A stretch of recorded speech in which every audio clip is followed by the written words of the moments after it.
Shanghai are trading in the red. Now, what is holding on to the green is Taiwan Index as well as Hang Seng. Well, but India has, you have to understand, for many years it was a one-sided relationship. Market seems to be finding a bit of resistance. Yesterday's high is 24,756. That's the first resistance level. 24,600 is where the Nifty is at. It's flat, absolutely flat.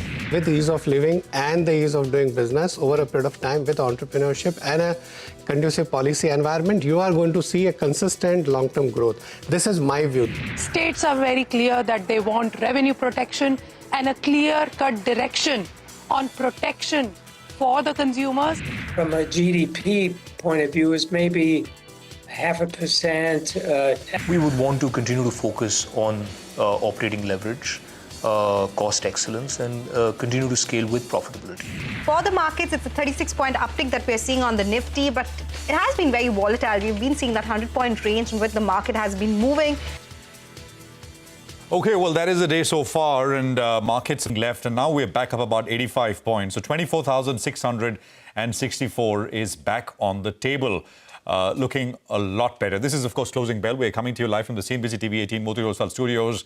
I'm Prashant. With me, my colleagues Surabhi and Nigel. Rima should be with us in just a bit from now. Guys, it's not looking too bad. In fact, the screen, if anything, is it's a reversal of yesterday, because for what it's worth, we are at the high point. Now we need to see if these gains can be digested in the last hour. A lot of metal stocks shining. On the next day of an expiry, so Tuesday was the expiry this time around, and yesterday the last 90-minute move could be attributed to expiry. So that could be unwinding all the pain that we saw yesterday, point number one. Point number two, Surabhi, for me today, what is encouraging is want the Nifty Bank first to stop falling, then move in line, and then maybe outperform. It's been a big underperform in the last 1 month or so. So I think those two are big positives for me. All right. Yesterday's high, and point taken, Nigel, yesterday's high for the Nifty, right? I think that's the first port of call which the market needs to take out. I think as we trade right now, we should be, I think, at the 20-day moving average, almost exactly right now. So the 20-day is 24,692. We're at about 24,670. So about 20 points away from the 20-day, but about 100 away from yesterday's high. And beyond, people are focused on, this sector, that sector, where is the relief coming, GST-related changes, etc. So some stuff being priced in, some will be unwound. There will be sort of excitement in some places, there'll be disappointment in others. So you've got to keep all that in mind. And the other point, right, when is the announcement with regards to GST going to come? Is it going to be an important factor? Let me just quickly run you through what's coming up here. So stocks are higher. Street continues to look for the GST meeting for Qs, rate rationalization, etc. in focus. Metals are the big mover, and Nigel will tell us more about that in terms of what the hope really is. We have E2E Networks, which is a big mover. There is also NetWeb, which is looking up. We've got as well. Rima is here with us as well. Rima, hi. Hi, I can't take my eyes off the metal screen. Look at what a smart move. 3% up on the metal index, higher for the third day in a row. And that is powering the sentiment today. The dollar index is weakened. There is hope that perhaps some GST rationalization will boost. The pure stocks, which, in the real estate space, for it's are higher. The mid-cap index is up about 0.5%. The small-cap index is up close to about 0.8%. How should you position yourself in the last hour of trade? Mitesh Thakkar from Bonanza Portfolio is now with us on the show. Mitesh, on the long side, what's the trade for the last hour? Yeah, I think definitely on the long side, 400, 350 zone. The PCR is still on the negative side, which means that we are on the oversold side. And therefore, I think, in case this range trade has to prevail, the direction, since we are coming from near the lower end of the range, the direction should be on the upside. So I think with that sense, the market should first head towards 24,800, which could be the next target. Having said that, on the stock side, Inox Wind is something which is interesting to me. It's, fallen a lot and then did some base building. Around the levels of 137, 138 is now reversing. So it's a conditional buy once it breaks about 146, which is us. And the other one is Jindal Steel. You were talking about metals. I think that's one sector which is looking extremely good. So I have a buy on Jindal Steel. Keep a stop below 1,004 and look for targets of 1,008. Okay, all right. Those are individual trades coming through at this point in time. But let's go back to give a summation of what he's picked up. He's Director and Head of Research Institutional Equities at Motilal Oswal. Gautam, welcome back. So you told us, you will tell us on day 3, what are the key learnings? So distill it down for us from a market standpoint. 3 highlights. Gautam, what? Hi, Prashant. Good afternoon. Good to be here. So, the conference has a long, backdrop of global macro headwinds, tariff, and on top of that, we are all anticipating the announcements on GST. So that was the high point of the conference. Everyone, industrials, consumption, and of course, we had a very prominent speaker on GST too, Mr. Raju Memani. So a lot of speakers highlighted opportunities on manufacturing over the next 3 to 5 years. Consumption, which has been a very weak point for last couple of years, especially the low-ticket consumption goods, that is seeing some interest coming back. I've spoken with over the last 3 days, both domestics as well as FIIs. The eye is sharply on the corporate earnings. When will the corporate earnings revive? Because the macro, the global geopolitics, all of this will keep coming and going. But what truly drives the market, as we've seen in the last 5 years, is corporate earnings. When earnings flat, we saw market give 0 returns. So everything else falls by the wayside once earnings come back. And if earnings are not there and everything else is rosy, market still won't respond. So those are a few of the important highlights that I just thought I'll, enlist. So, Lord, the corporate speak, the corporate interactions that you've had, which are the other pockets that you would be most bullish on at this juncture? So auto is clearly the highlight. We've upgraded auto luckily just before this whole discussion around GST began. We upgraded auto from being underweight to marginal overweight in July during our preview. And now auto index rallied 6%. And now auto is the best performing sector of the calendar year 25 YTD. It is overtaken banking, right? So clearly there is a lot of sentiment, buoyancy out there. Auto numbers are fine for the month of August. There is festive season around the corner. The rural sentiments have picked up. And on top of that, there could be a GST. There is huge growth out there, which we have seen for the last 2-3 years. Stocks have done well. We ourselves are projecting 50-60% earnings compounding in many of those stocks that we cover. We cover roughly 8 to 10 EMS stocks. So clearly big opportunity out there. Though the profit pool still remains quite small, but the growth of any company which is doing upwards of 20% is getting disproportionately high valuation premium from the investors. So any sector, like for example, we're seeing huge interest in cement because cement this year is going to post more than 50% earnings growth. Prices are stabilizing. Government has kickstarted a capex. They've front-loaded the capex in the first quarter. Jewelry, hotel, we had a very prominent speaker in the CEO track on hospitality. The demand is still outpacing the supply out there by a margin of 2 to 3% on a compounded annual growth basis. So hospitality should remain a very, very interesting space still, despite performing exceedingly well over the last 4-5 years. And then lastly, I'm seeing some interest emerging in technology, not necessarily the traditional interest. Then, of course, the likes of QSR, the likes of food delivery players. We had unlisted, food delivery company out there, which painted a very, very bullish picture for next 3 to 5 years, with the category itself growing at 20% plus CAGR. So segments and sectors which are trying to outperform the market in terms of the earnings growth right now. So today, the scarcity premium on growth is running at a very elevated premium. I'm glad you touched upon that last piece on technology, Gautam. Hi. I was just coming to that. Quite curious to know, because I think the market and investors are already looking for new age tech ideas. Now, whether that is, like you mentioned, food delivery, quick commerce, or even look at some of these stocks which have a bit of a semiconductor play attached to them. E2E networks is one, NetWeb is the other, for some of the government tenders as well. But you tell us, beyond some of the names that you mentioned, anything else that you're looking at in newer age technology? There are more listings happening as well. For instance, from the consumer tech space now, Urban Company is going to be listing very, very soon. So what are you watching out? What's the new frontier of technology or AI, whatever little plays we have here? Back financials was all about private banks, PSU Bank. Then came NBFCs, then came capital markets, then came insurance companies and fintechs and what have yous. Same thing happened in consumption. 10, 20, 15 years back, you only had staples. The discussion was between lever and ITC. Then, you saw so many subcategories evolve in the discretionary space that today we have 3 consumer analysts in our team. Now, something similar is happening in tech. If you're positive on tech for the last 4-5 years and you were overweight on the traditional legacy coverage couple of months back on delivery, the whatever target price the analyst had for 12 months was achieved today in less than 2 months. So clearly, fund managers, asset allocators have to be on the edge because the definitions are changing rapidly.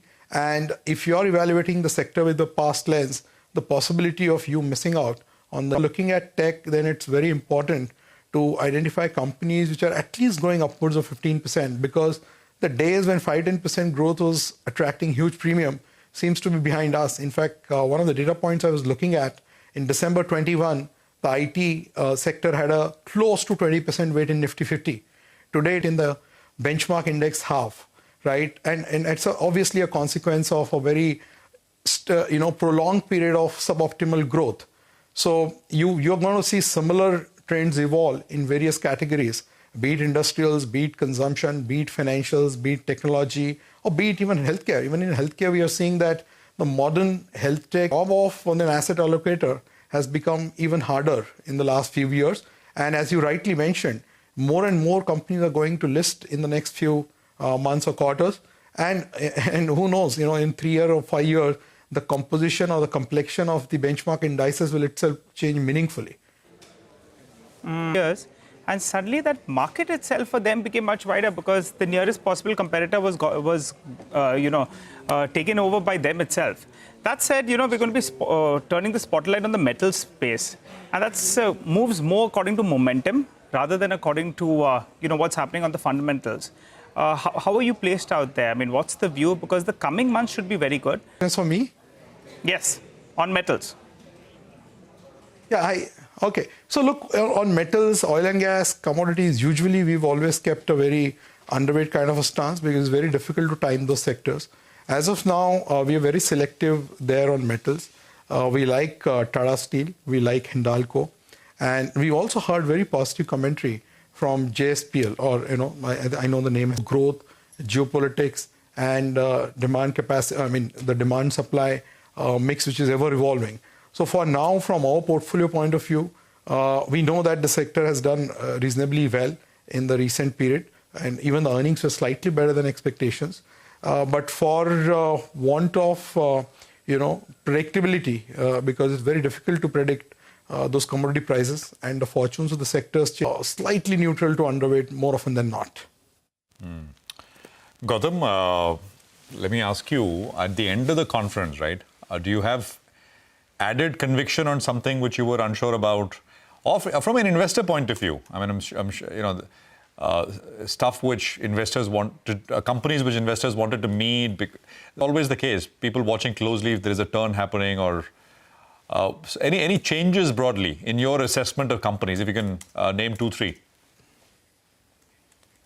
Sure. So, Prashant, look, at a big event like this, when there are 1,200 plus investors and roughly 200 corporates, and so much happening both domestically as well as globally, always going to be a lot of, discussion. We've had a decent period of time correction.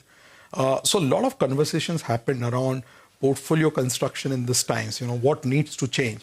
For example, I'm seeing some interest back on hitherto ignored sector like consumer staples. Now, it can be very opportunistic given the events which are lined up over the next few days. But at least I heard few investors discussing consumer staples, which I've not seen for a long period of time. Similarly, people who have a slightly contra mindset, they're getting far. But those with contra mindset have seen 3-4 years of underperformance of large cap tech, very attractive risk reward in their view.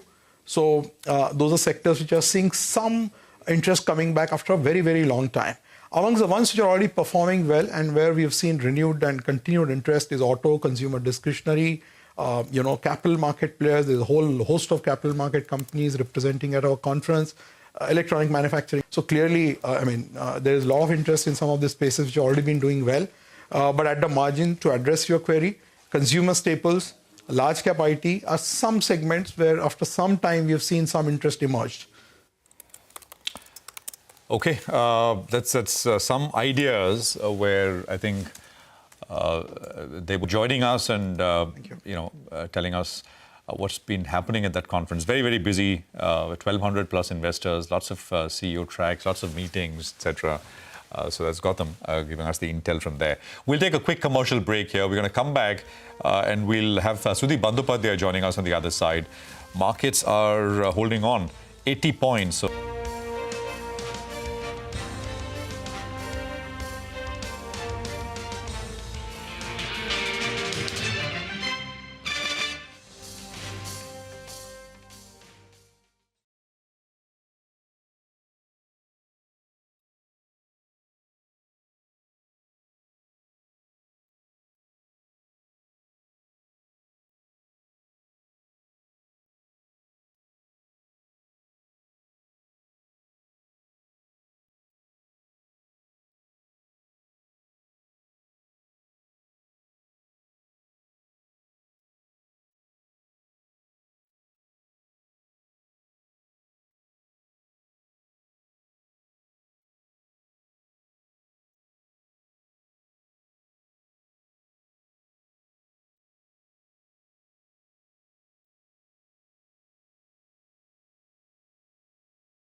welcome back. So the markets trying to hold on to most of the green, at least for now. 100 points, almost 100 points up on the Nifty. As always, it's that last few days, and Ola Electric is that, of course, yes, it is. 5 out of the last 6 sessions now that the stock has been higher. Another 10% today. Now, in these 5 sessions that the stock has gained out of the last 6, the stock is up 42% in those 6 trading sessions. Now, already we've had 75 crore shares that have changed hands today compared to a 20-day average of 30 crore. And a trend over the last 6 days that has emerged is that the daily price of 76 rupees a share. Now, a not so obvious one is Vimta Labs, and that stock is something that Prashant also highlighted earlier in the morning. There was 4 out of the 5 sessions that the stock has gained. It was up 17% yesterday as well, and is building onto those gains, 5% higher today. We had almost 1.7 crore shares change hands, a 20-day average of just 21 lakh. Now, the stock annually as well, the stock almost in the last 5 years, the stock has doubled in 2 of them, and also YTD, the stock is up almost 60% as well. Of course, mind you, the stock has no institutional holding, neither on the domestic side nor on the foreign side as well. The third one in the list today is NMDC Steel, crore, and as a result of this move, the stock has also gone above its 200-day moving average, which is at around 39.5. And the last one on the list today is Piramal Pharma, but despite the stock being up almost 8% today, it has declined in 4 out of the last 6 trading sessions. Today's volumes, almost 2.5 crore shares traded compared to a 20-day average, now 201 on the stock. And an interesting nugget that Sudarshan highlighted to me in the newsroom when early in the morning was the fact that the stock has found support at levels of 180 4 times in the last 12 months, and it has reversed from there every single time and has significant returns from those levels. So even this time around, the stock reversed from 180, the stock now at 202. For that, markets are inching higher now at the day's high. It's a 100-point up move on the Nifty now. When we started the show, we were up in the green for just about 30-40 points, and now the gains are getting stronger. It's banks now pulling their weight. Shriram Finance, pull up HDFC Bank and Axis Bank, Kotak Mahindra Bank, particularly in HDFC, joining us on the show. Sudeep, thank you very much for joining in. Let me start with Indus Stars. The stock is still down close to about 2%, but it's managed to trim the losses. I mean, the street is concerned that this whole Africa expansion plan is going to eat into the dividends which would have otherwise come their way.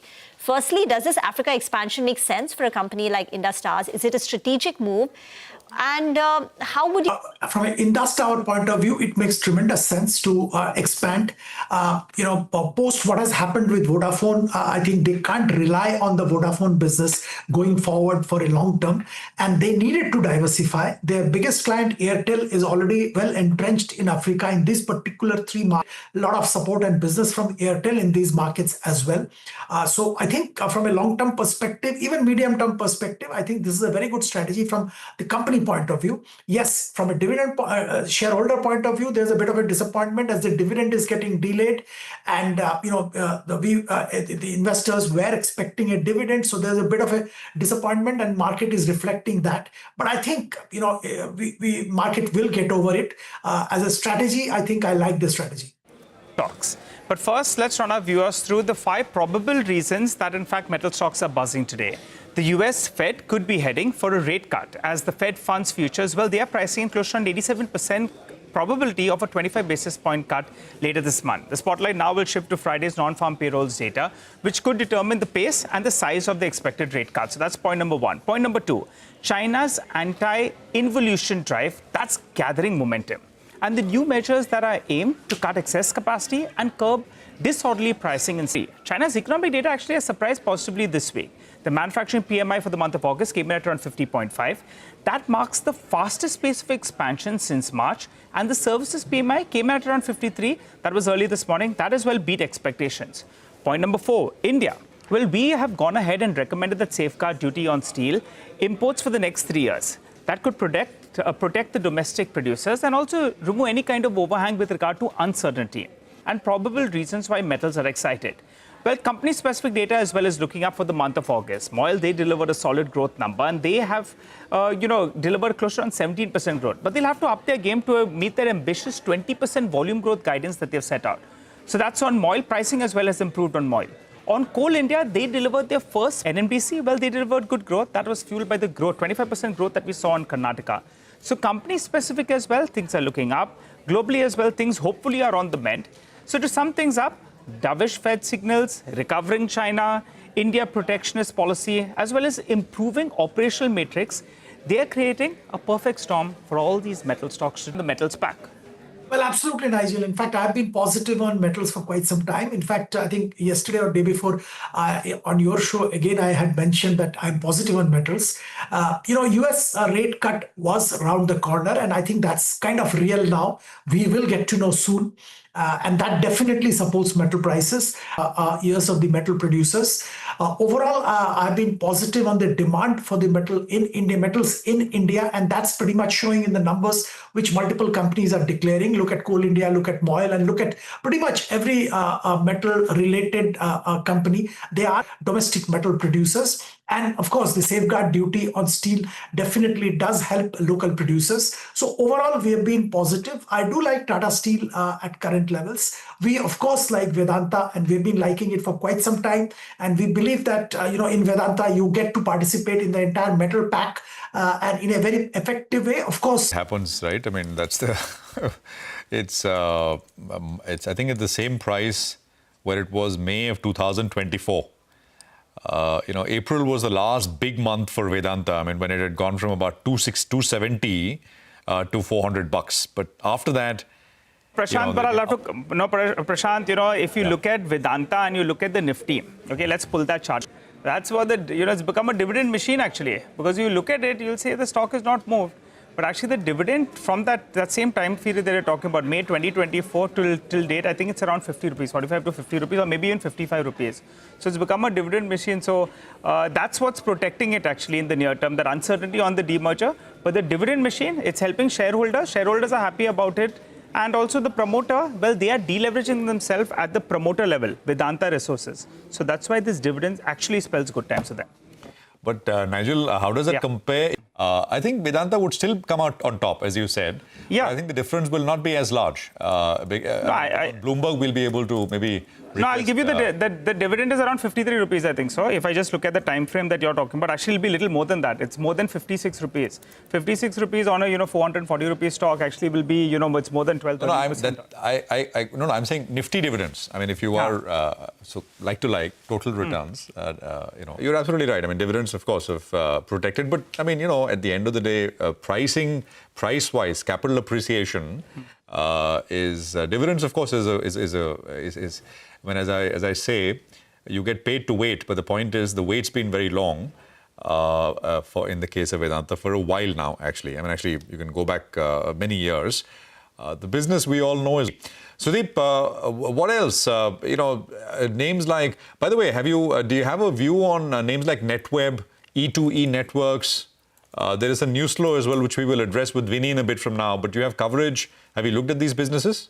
I have, and I think the excitement is building because of the entire AI story and the chip manufacturing, which is definitely a wave of beneficiaries of this entire AI wave will be companies in India. I mean, which company and all that we'll have to see. But definitely the first wave has been, of course, the US companies, Taiwanese companies, and some of the Chinese players. But at the second level, I think Indian companies will catch the wave and take them to themselves to the next level. And that's pretty much what is happening. Now, these are not very popular and very, hot companies that way. Some of these companies are doing very good work. Some of the unlisted players are also, I understand, doing pretty good work. As far as these two are concerned, I think NetWeb is pretty well established. And I think, even at current level, we feel positive about it. E2E is not that much is known or, researched at this stage. So I won't really comment on that. But of course, the recent developments have been pretty encouraging. Which is more than about 3,000 rupees. The stock today after the surge is about 25.36. The other one, Sudeep, making big moves today is TBO Tech. That's the B2B travel platform. So unlike your Make My Trip, Ixigo, Yatra, which is B2C, this is B2B. And they've made this big acquisition in the US, which opens up the luxury market for them, luxury travel. Valuations look okay, 1x price to sales profile. I think it's a very interesting acquisition, as you rightly mentioned. The valuation at which they are doing the deal is also interesting. Of course, this entire sector is very hot, and we strongly believe that this the traction or the upswing in this travel and tourism will continue in the foreseeable future. Under the circumstances, luxury travel and a company having global presence, I think that's a great acquisition. So we are definitely positive on the stock as well as positive. Some other stocks on the move. JSW Cement is tracking a gain of about 4% as we see. And I don't think it's an overall sector-specific rally. It's more of a JSW Cement phenomena. Numbers, of course, came in earlier and now inching towards the highs of the day. Sudeep, hi, good afternoon. How do you find this stock? I mean, it has the pedigree, but if you were to pick cement name... Usual reasons, which was valid till 14th August, I think, post their GST reduction announcement, GST rationalization announcement rather, I think cement has become even more attractive. And we do like Ultratech for quite some time, and we still believe Ultratech is a good buy from a long-term portfolio perspective. JSW, yes, interesting, but I don't think I will buy JSW at current valuation. If I have to buy, I'll still go and buy Ultratech Cement. Just about 1 month done for JSW Cement from its listing. Issue price was 147. The stock right now is 159. And the other one where you are seeing a bit of pressure is NSTL today. And that's because the lock-in has opened up. And NSTL share price has slipped close to about 3%. So that supply is hurting. Sudeep, thank you very much for joining in. We'll get into a break. On the other side, we'll get you a few BTST calls. Our technical expert will join in.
Once again, get final sense of trades that one can look at. Mitesh, for what it's worth, at least there's green on the screen today. Final advice then, and any stocks? There's quite a good amount of greens, Surabhi. I think both the Bank Nifty and the Nifty are doing well, and metals are leading from the front. I earlier had Jindal Steel, now Tata Steel is a BTST. Keep a stop at about $2 as it was shown earlier. That's also reversing after a deep correction. So BTST here with a stop below 13.39 for targets of 13.7. Okay, all right, got that. Mitesh, thanks very much. We'll connect again tomorrow morning, bright and early. But for the time being, let's focus on TBO Tech, the stock that we have been discussing. It's done so well today on the back of that US acquisition. Manglam is here to explain the dynamics to us. Manglam. Well, a couple of things that really stand out in this acquisition. Cash balance that was there on, in their books as of March, which was close to around 1,285 crores. Secondly, this company, which has a network of luxury travel advisors and suppliers, is in a category which is doing well, in a category which already is doing well. So travel is doing well, in that luxury travel is doing even better. What is the revenue addition? As of 2024, the Classic Vacations did a revenue of close to 1,000 crores, 111 million, 16%, and their own revenue is 1,737 crores as of last financial year. So you club both of them, the revenue of the company increases by close to 55%, but there is a slight element of margin dilution. So to that extent, it will be very important to see how they scale the operational performance and the revenues of this company that they've gone ahead and acquired. It's a good growth aggression shown by TBO Tech. With this, as he said, revenues could go up by more than 50%. Sorry, the other one in the same line of business, listed much earlier, RateGain. I don't know if it is on the back of TBO Tech doing well, but RateGain is also has come off quite nicely from the lows, right? 7th of August, stock was at 430 rupees. It's almost 600 rupees now. So organic was also very, very high. But, but I think now it's what, 10, 15, 20% kind of growth rates. I think it's in and they're sitting on single digits. Yeah, they're sitting on cash. And they've been looking for an acquisition for a long time, but it's not doing well. But as if so many other stocks which are bombed out and they're coming back up. So you've got to go stock by stock. I remember Sonal pointed out, did a piece on, I think, was it BGR Energy, right? Energy, yeah. Now, that is a definition of bombed out name, which is kind of, doubled or something, as she was pointing out. But is something happening in terms of that line of thinking, where have stocks fallen quite a bit, and maybe there is at the margin perhaps a little bit of turn happening or whatever. So just thought I would point out. So TBO Tech and RateGain, both largely from the same kind of space. Okay, let's get to the other big mover, and that's E2E Networks. Vinny joins in for more. Vinny.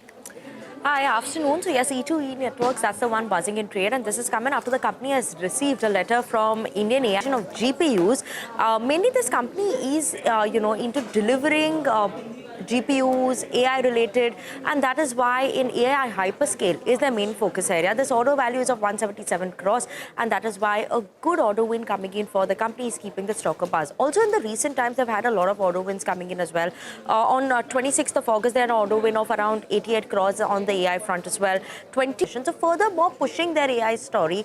This is a strategic move that is coming in from the company as well to focus, given that the government's mission is also AI. They also want to focus more in terms of the AI technology as well. Do not forget, in around December 2024, we had seen L&T that had acquired 15% stake in the company, and as on 30th of June, L&T still holds 19% stake. Okay, all right, Vinny, thanks very much for that. E2E from the morning onwards. Okay, let's now head to Nigel, who's at the F&O desk. Nigel, the green is getting greener, 150 points up now. Well, that's right. And the end of the day, this F&O data will be very, very exciting, because just going by the look of it, the Nifty bank is outperforming. We are seeing this after many, many trading sessions. And the shorts are heavily stacked in the Nifty bank. The problem is we ain't able to get past that 54th. Otherwise, the Nifty bank outperforming, that's the biggest highlight of today. And that will do the heavy lifting if it got the momentum. So that's an important part to track. If you look at the Nifty options data, well, normally we see this, right? On weekly expiry, we have a bit of a swing factor. Normally that takes place on Thursday. So on Friday, it realigns itself. Now, this time around, on Tuesday itself, we had the expiry that played out. And that's why on Wednesday, we're realigning ourselves. So we are undoing some part of the pain that we saw yesterday from around 1:30 to around 3:30 p.m. in yesterday's trading session. And that's why, in fact, we're seeing a bit of a bounce back as well. Good amount of open interest built up out there. And in an uptrending market, you want to see the nearest possible strike, see a good amount of writing, and that seems to be the case on the put side. On the call side, however, in yesterday's trading session as well, we did see a good amount of writing at around the 24,700 call, and that continues even today. The new contract, this contract will expire in the coming Tuesday. So the premium out there is in that vicinity of around 50 to around 100 rupees, which gives you the levels. Yesterday's high, the 20 DMA, all of that is in that vicinity of around 24,700, and from there we have seen a bit of a bounce back. Moving to stocks that are unfocused, Piramal Pharma, that's seeing fresh buying in today's trading session, good amount of open interest build up. You have Tata Steel as well, that good amount of open interest build up out there. So fresh buying is what we're seeing on both these two names. However, if you look at Yes Bank, that's one of the smaller counters that's popped up in trade today, and it appears as a bit of a short covering bounce that's playing out on that smaller name.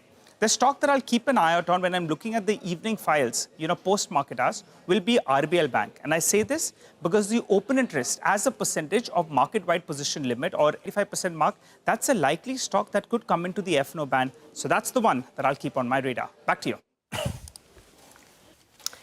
Thank you. Let's get in Mayuresh Joshi. It's 24,700 in the Nifty now, just getting stronger, 135 points up with the Sensex up nearly 450 points, and the Nifty Bank literally flying now. Mayuresh, hi.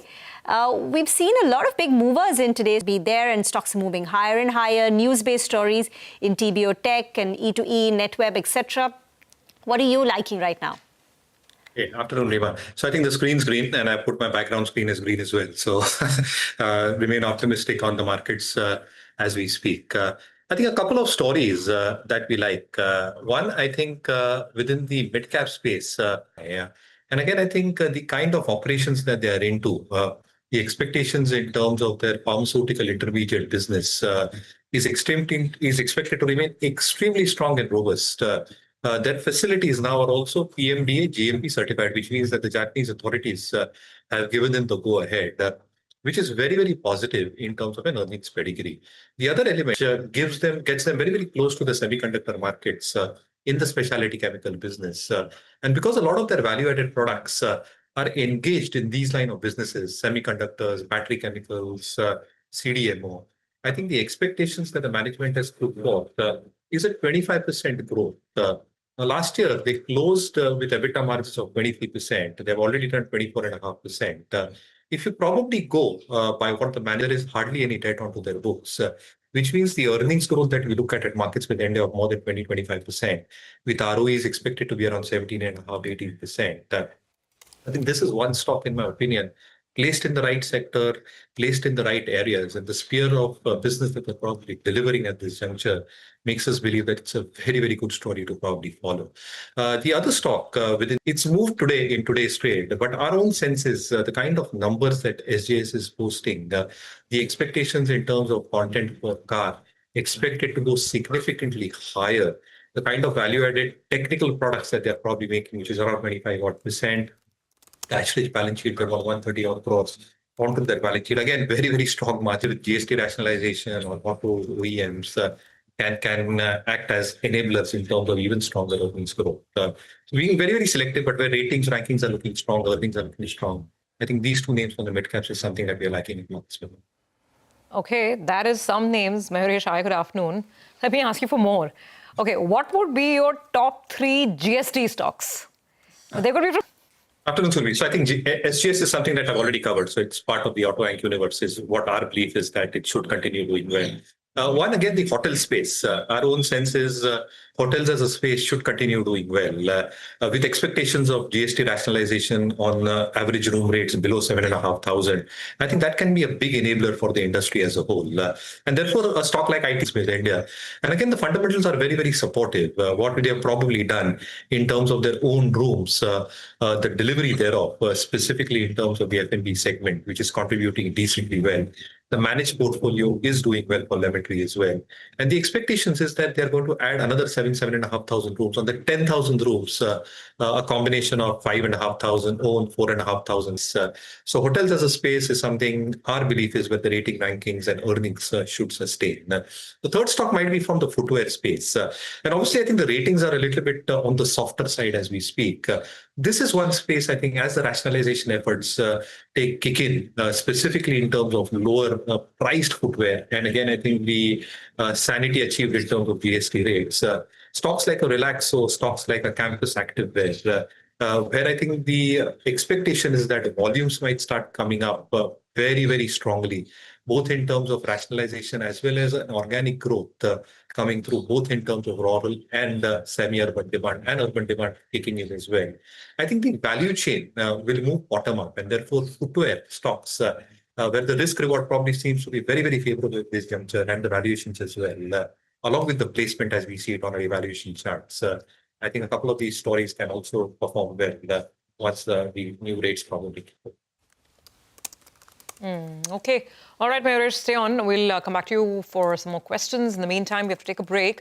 But in the meantime, here are some comments that came in from Mark Mobius, chairman of Mobius Emerging Market Opportunities Fund. He spoke about Trump's 50% tariff on India and said that he expects India and the US to negotiate trade tariffs in the next few weeks. Take a look. We'll be back with more in just a bit. I think, Trump has gotten exasperating news from Russia. There hasn't been any decline in the situation in Ukraine, and this has made him very, very frustrated. So he's taking it out on India. He's hoping that India will help. But I'm afraid his hope is going to be shattered because obviously India doesn't want to give up its imports of oil from Russia. I think he will be disappointed. And now, of course, we've seen Modi holding hands with Putin. That is not going to be very encouraging to Trump. So obviously, the U.S. is going to have to step back. And I think probably they will begin to realize that India is not going to give in to the pressure. I think Modi has given a clear message to Trump that he will not be pressured. And I think for good reason. I think India has got to stand up to this kind of imposition in terms of trade. I think they will have reached an agreement. I would give it maybe 2 or 3 weeks, and you'll see the U.S. coming to the table again and negotiating something with India so that this is not going to take place. India may make some small concessions, but at the end of the day, it'll be the U.S. that will have.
Welcome back. Well, the markets actually are continuing to hold up. Today is going to be a day where we go home at the highest point of the day. And as I said earlier, encouraging part is the Nifty bank continues to do well. Mayuresh Jayashree is still with us. Mayuresh, what do you do with these capital market plays? BSE at 3,000, everyone was falling in love with it. The stock has corrected closer to 2,000 rupees. In the unlisted market as well, NSE was running away. I think that's corrected closer to around the 2,000 odd mark. How do you play the capital market theme? Because in the near term, there could be speed breakers. But in the longer term, there's tremendous potential as the equity cult is developed here in India. Afternoon, Nigel. Oh, absolutely. No two ways about it. But at the current juncture, I think the best play or a proxy to capital markets might be these asset managers. And therefore, Nippon AMC or HDFC AMC probably might be a safe bet at this juncture as we speak, because there is still uncertainty in terms of how volumes will play out for most brokers because of the expiry tweaks that have probably happened and the regulatory changes thereof. And typically, I think that will also have a say in terms of the exchange volumes. As far as the exchanges are concerned. However, I think for asset managers in general, I think the SIP trend continues. The expectations in terms of them creating a very decent asset base. And again, the operational costs have now largely plateaued off and stabilized, which now means that it acts like a funnel. I think anything which keeps on coming in to the system, which will keep on coming in through SIPs, I think that will have a huge say in terms of their managed AUM. And because costs will remain stable and rationalized, I think the bottom line growth can be far larger because of costs under control. Therefore, I think asset managers like HDFC Nippon is something that at least our ratings and rankings and our sector rotation graph indicate that might continue doing well as far as capital market participants. Okay, all right, Mayuresh, just hang on.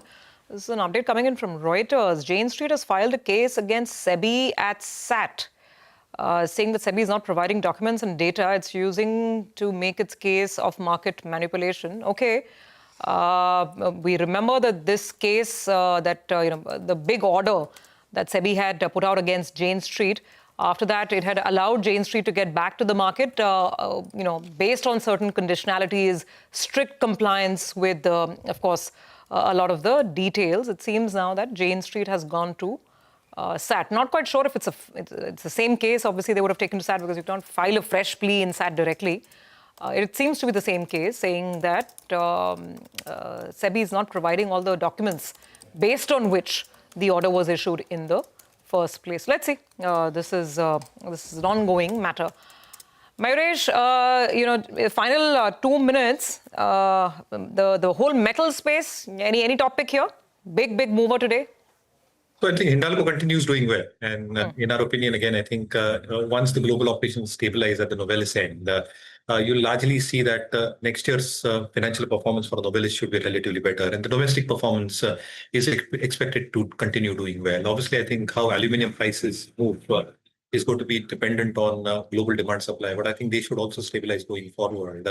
And because of their backward capacities, when it comes both to alumina and other raw materials, I think they are a tad bit better off in terms of EBIT and absolute EBITDA per ton. Mayuresh, thank you.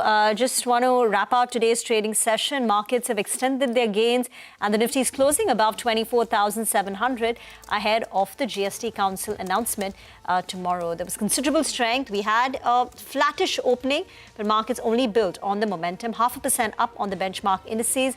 The big winner today was the Nifty Metal Index, ending with a gain of more than about 3% and higher for the third consecutive day.